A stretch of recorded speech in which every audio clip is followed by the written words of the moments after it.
ಕಲಬುರಗಿ ನಗರದಲ್ಲಿಂದು ನಮ್ಮ ಕರ್ನಾಟಕ ಕಾರ್ಯನಿರತ ಪತ್ರಕರ್ತರ ಧ್ವನಿ ಜಿಲ್ಲಾ ಪತ್ರಿಕಾ ಭವನದಲ್ಲಿ ನಮ್ಮ ಕರ್ನಾಟಕ ಸೇನೆಯ ಜಿಲ್ಲಾ ಅಧ್ಯಕ್ಷರಾದ ಆನಂದ್ ದೊಡ್ಮನಿ ಮತ್ತು ಯಡ್ರಾಮಿ ತಾಲೂಕಿನ ಅಧ್ಯಕ್ಷರಾದ ರೇವಣಸಿದ್ದ ಮಕಾಶಿ ಸುದ್ದಿಗೋಷ್ಠಿಯಲ್ಲಿ ಮಾಧ್ಯಮದ ಜೊತೆಗೆ ಮಾತನಾಡಿದರು. ಕಲಬುರಗಿ ಜಿಲ್ಲೆಯಲ್ಲಿ ಬರುವ ಯಡ್ರಾಮಿ ತಾಲೂಕಿನಲ್ಲಿ ಹಲವಾರು ಸಮಸ್ಯೆಗಳಿವೆ. ಅದರಲ್ಲಿ ವಿದ್ಯಾರ್ಥಿಗಳಿಗೆ ಮತ್ತು ಸಾರ್ವಜನಿಕರಿಗೆ ಓಡಾಡಲು ಸರಿಯಾದ ಬಸ್ಸಿನ ಸೌಕರ್ಯ ಇಲ್ಲ.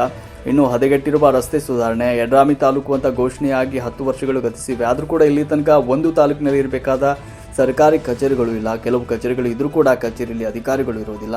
ಒಂದು ವೇಳೆ ನಮ್ಮ ಯಡ್ರಾಮಿ ತಾಲೂಕಿನ ಸಮಸ್ಯೆ ಬಗೆಹರಿಸದೆ ಹೋದರೆ ಮುಂದಿನ ದಿನಗಳಲ್ಲಿ ಹಂತ ಹಂತವಾಗಿ ಉಗ್ರವಾದ ಹೋರಾಟ ಮಾಡಬೇಕಾಗುತ್ತದೆ ಅಂತ ಎಚ್ಚರಿಕೆ ನೀಡಿದರು. ಈ ಸಂದರ್ಭದಲ್ಲಿ ನಮ್ಮ ಕರ್ನಾಟಕ ಸೇನೆಯ ಕಲಬುರಗಿ ಜಿಲ್ಲಾಧ್ಯಕ್ಷರಾದ ಆನಂದ್ ದೊಡ್ಮನಿ, ಯಡ್ರಾಮಿ ತಾಲೂಕು ಅಧ್ಯಕ್ಷರಾದ ರೇವಣಸಿದ್ದ ಮಕಾಶಿ, ಯುವ ಘಟಕದ ಅಧ್ಯಕ್ಷರಾದ ಶ್ರೀಧರ ಕುಳಗೇರಿ, ಜಿಲ್ಲಾ ಪ್ರಧಾನ ಕಾರ್ಯದರ್ಶಿಗಳಾದ ಅಶೋಕ್ ಕುತ್ತೇದಾರ್, ಶರಣಗೌಡ ಪಾಟೀಲ್, ವೆಂಕಟೇಶ್ ಕುತ್ತೇದಾರ್ ಸೇರಿದಂತೆ ಹಲವಾರು ಜನರು ಉಪಸ್ಥಿತರಿದ್ದರು. ಸಹಜವಾಗಿ ನೀವು ಎಲ್ಲ ಮಾಧ್ಯಮ ಮಿತ್ರರು ನೋಡಿರಬಹುದು, ಅಲ್ಲಿ ಸುತ್ತಮುತ್ತ ಒಂದು 15ರಿಂದ 20 ಹಳ್ಳಿ ಅಲ್ಲಿಂದ ಸಂಚಾರ, ಬಸ್ ಸ್ಟ್ಯಾಂಡಿನ ವ್ಯವಸ್ಥೆ ಇಲ್ಲ. ಸಾರ್ವಜನಿಕರಿಗೆ ಬಸ್ ಸ್ಟ್ಯಾಂಡ್ ವ್ಯವಸ್ಥೆ ಇಲ್ಲ.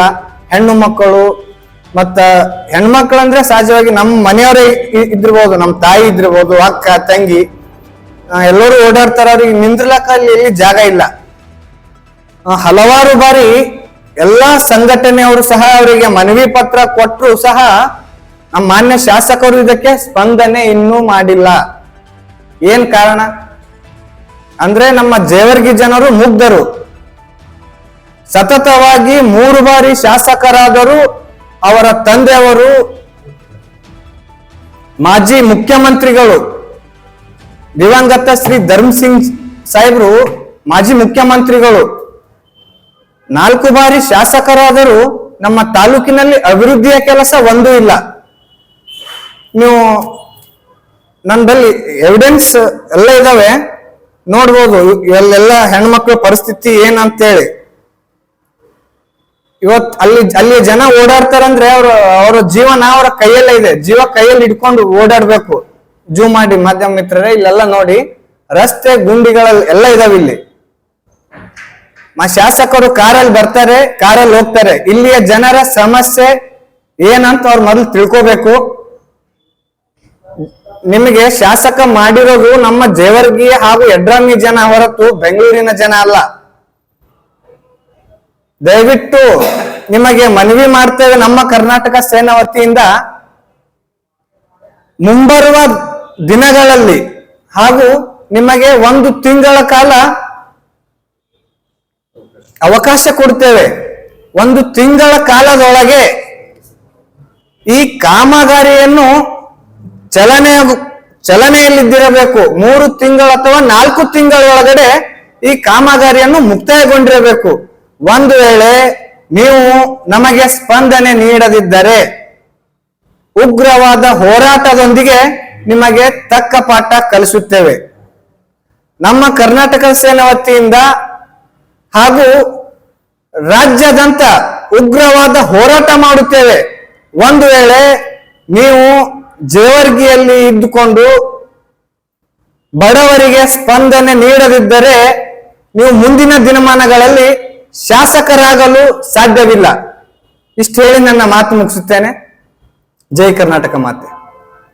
ಅಣ್ಣ ಅವರ ನೇತೃತ್ವದ ಸಾರಥ್ಯದ ನಮ್ಮ ಕರ್ನಾಟಕ ಸೇನೆ ಇವತ್ತು ಪತ್ರಿಕಾಗೋಷ್ಠಿ ಕರೆಯಲು ಕಾರಣ ಏನಪ್ಪಾ ಅಂದ್ರೆ, ಯಡ್ರಾಮಿ ತಾಲೂಕು ಅಂತ ಘೋಷಣೆಯಾಗಿ ಸುಮಾರು ವರ್ಷ ಘೋಷಣೆ ಆದ್ರೂ ಕೂಡ ಯಡ್ರಾಮಿ ತಾಲೂಕಿನಲ್ಲಿ ಕೆಲವೊಂದು ಸರ್ಕಾರಿ ಕಚೇರಿಗಳೇ ಇಲ್ಲ.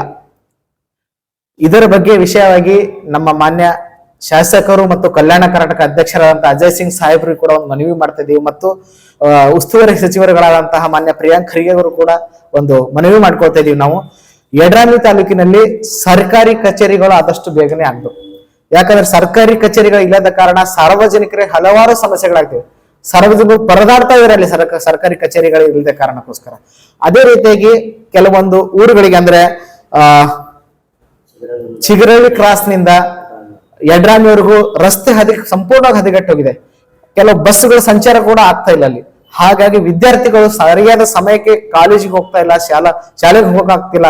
ವಿದ್ಯಾರ್ಥಿಗಳ ಭವಿಷ್ಯದ ವಿಚಾರವಾಗಿ ಆ ರಸ್ತೆ ದುರಸ್ತಿ ಮಾಡ್ರಿ, ಸರಿಯಾದ ಸಮಯಕ್ಕೆ ಬಸ್ಗಳ ವ್ಯವಸ್ಥೆ ಮಾಡ್ರಿ ಅಂತ ಹೇಳಿ ನಾವು ಮನೆ ಅಜಯ್ ಸಿಂಗ್ ಸಾಹೇಬರು ಕೂಡ ಹೇಳ್ತಾ ಇದೀವಿ.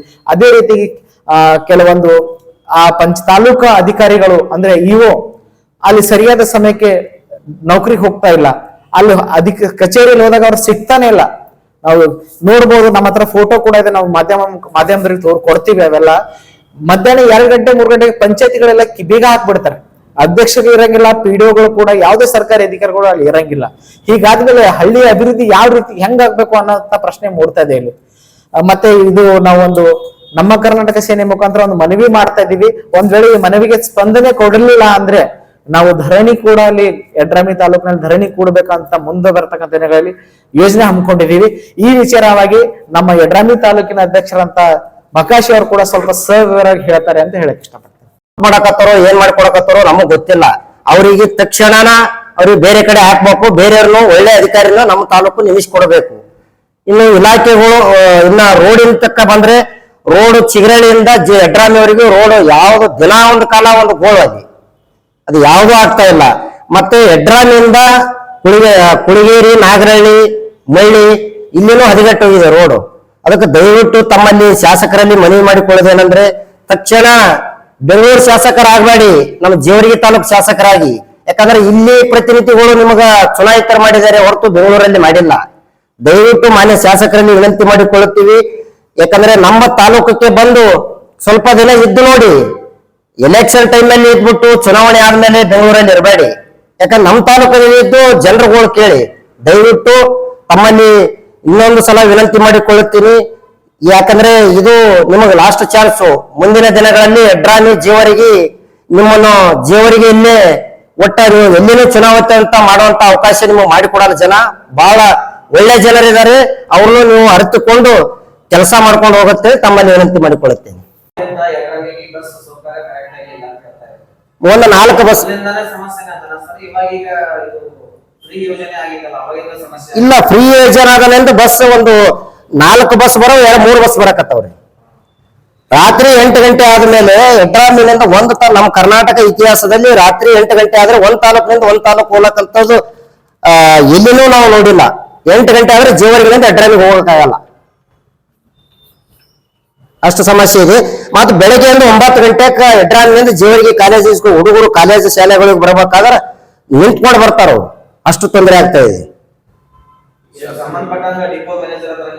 ಮಾತಾಡಿದೀವಿ, 2 ಸಲ ಮಾತಾಡಿದೀವಿ. ಅವ್ರು ಹೇಳಿದ್ರು ಅವ್ರು ಕಳಿಸ್ತೀವಿ ಸರ್ ಅಂತ ಹೇಳಿದ್ರು. ಹೆಚ್ಚಿನ ಬಸ್ಗಳು ಸರ್ಕಾರ ಕಳಿಸ್ತಂದ್ರೆ ನಾವು ಕಳಿಸ್ತೀವಿ ಅಂತ ಹೇಳಿದ್ರು.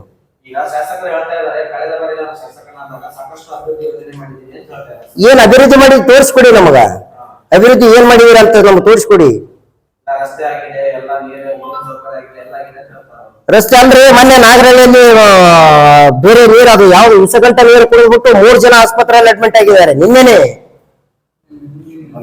ನಿನ್ನೆ ಪತ್ರಿಕೆದಲ್ಲೇ ಬಂದಿದೆ.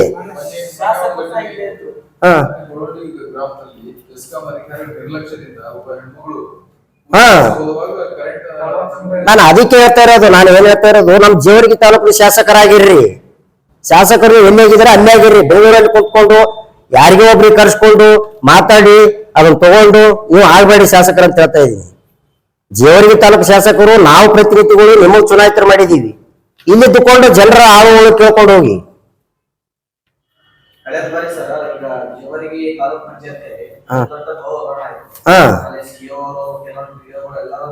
ಹೌದು,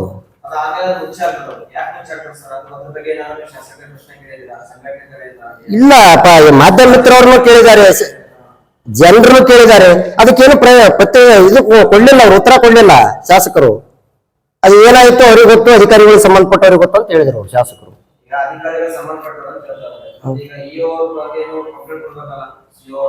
ಸಿಒ ಹತ್ರ 2 ಸಲ ಕಂಪ್ಲೇಂಟ್ ಕೊಟ್ಟಿದ್ದೀನಿ. ಅವ್ರು ಏನ್ ಹೇಳ್ತಾರೆ, ಶಾಸಕರು ನಮ್ಮವ್ರು ಇದಾರೆ ಅಂತ ಹೇಳ್ತಾ ಇದಾರೆ. ಇಒ ಅವರು ಯಾರನ್ನೂ ತೆಗೆದಕ್ಕಾಗಲ್ಲ ಅಂತ ಹೇಳ್ತಾರೆ. ಅದಕ್ಕೆ ಶಾಸಕರ ಹೆಸರು ತಿಳಿಸ್ತೀವಿ. ಇಲ್ಲಿ ಮಾಡಿದರು, ಜೇವರ್ಗಿಯಲ್ಲಿ, ಗುಲ್ಬರ್ಗದಲ್ಲಿ ಮಾಡಿದರು. ಸರ್ಕಾರದ ನಿಯಮ ಪ್ರಕಾರ ಆದ್ರೂ 3 ವರ್ಷ ಒಬ್ಬ ಅಧಿಕಾರಿ ಇರ್ಬೇಕಲ್ಲ ಅಂತ ಹೇಳ್ತಾರೆ. ಇವ್ರು 7 ವರ್ಷದಿಂದ ಅಲ್ಲೇ ಇದಾರಂದ್ರೆ ಇವರು ಯಾರಿಗೆ ಕೈ ಬಿಸಿ ಮಾಡ್ತಾ ಇರೋ ಗೊತ್ತಿಲ್ಲ. ಸಾಮಾನ್ಯವಾಗಿ ವಿಚಾರ ಮಾಡೋದಾದ್ರೆ ಅಲ್ಲಿ ಬರ್ತಕ್ಕಂಥ ಶಾಸಕರು ಇದರಿಂದನೇ ಅಲ್ಲಿ ಇರೋದು. ಯಾಕಂದ್ರೆ ಅವ್ರಿಗೆ ಬೇಕಾದಂತಹ ಸರ್ಕಾರಿ ಅಧಿಕಾರಿ ಅವ್ರು ಇಟ್ಕೊಳ್ತಾರೆ. ಸುಮಾರು 7 ವರ್ಷ ಅಲ್ಲೇ ಉಳ್ಕೊಂಡಿದ್ದಾರೆ ಅಂದ್ರೆ ಅವರು ಸಾಮಾನ್ಯವಾಗಿ ಎಲ್ರಿಗೂ ಅರ್ಥ ಆಗುತ್ತೆ ಅಲ್ಲಿ ಏನಾಗಿರ್ಬೋದು ಅಂತ ಹೇಳಿ.